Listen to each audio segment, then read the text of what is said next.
La parole est désormais à Monsieur Nicolas Turquois pour le groupe du Mouvement démocrate et apparenté.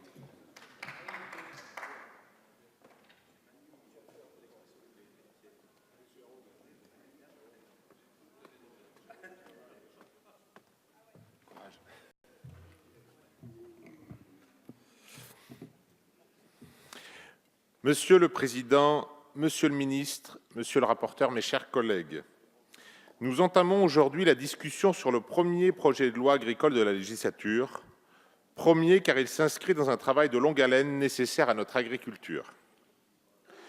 Ce projet de loi, c'est d'abord celui du constat.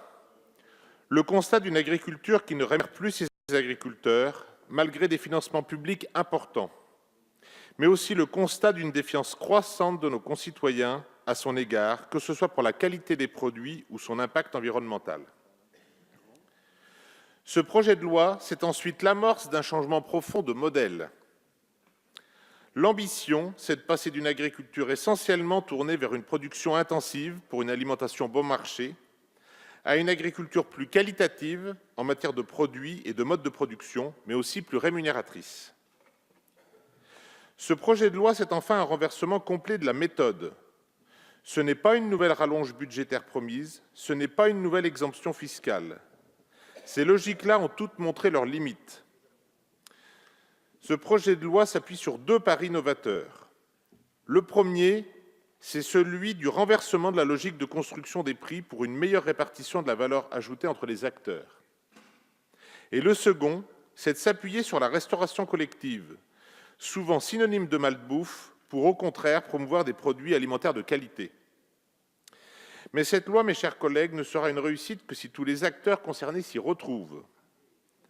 À quoi bon fixer des objectifs ambitieux en matière de restauration collective si l'agriculture française n'est pas au rendez-vous? En quoi la cause animale aura progressé si nous interdisons des pratiques pour les substituer par des importations produites dans des conditions encore moins favorables? Les attentes de nos concitoyens sont fortes. Ne les rendons pas excessives pour que nos agriculteurs puissent y répondre. Et dans ce cas, ce projet de loi sera une vraie réussite.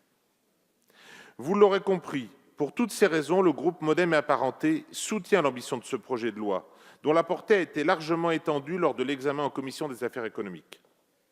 Nous avons nous-mêmes porté un certain nombre d'amendements pour renforcer le rôle des filières, pour développer le revenu des agriculteurs avec la méthanisation, pour mieux contrôler les sociétés de l'agroalimentaire qui rechignent à publier leurs comptes, ou pour faciliter cette agriculture de proximité avec le concept d'abattoir mobile.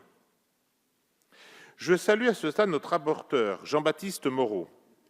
Sous son impulsion, de nombreuses avancées ont été actées et doivent être soulignées.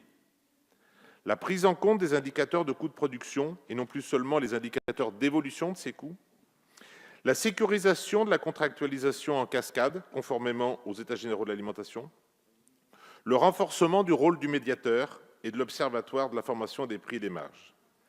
Merci, Monsieur le rapporteur, pour le travail colossal que vous avez accompli. J'espère d'ailleurs que vous partagerez ce constat. Sur ce projet de loi, le travail parlementaire a permis un véritable enrichissement et approfondissement du texte. Je tiens à en remercier Monsieur le ministre. Les échanges nombreux et toujours cordiaux et votre présence continue en commission n'y sont pas étrangers. J'invite avec malice vos collègues à copier vos méthodes. Pour la discussion en séance, nous continuerons sur cette lancée.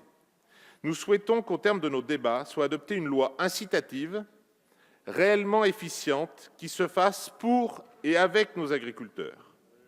Nos amendements auront donc pour objectif de renforcer le rôle des interprofessions, d'assurer un prix juste aux producteurs en évitant que les parties puissent utiliser leurs propres indicateurs, en renforçant le rôle du médiateur et en permettant la diversification des revenus via le développement de la méthanisation et le soutien aux filières énergétiques, d'instituer des amendes aux acheteurs réellement dissuasives, de prendre en compte la spécificité des Outre-mer, de soutenir les produits alternatifs et de substitution aux produits phytopharmaceutiques, et de permettre un conseil stratégique d'approche globale de l'exploitation qui soit pluriannuel afin d'éviter des surcoûts producteurs.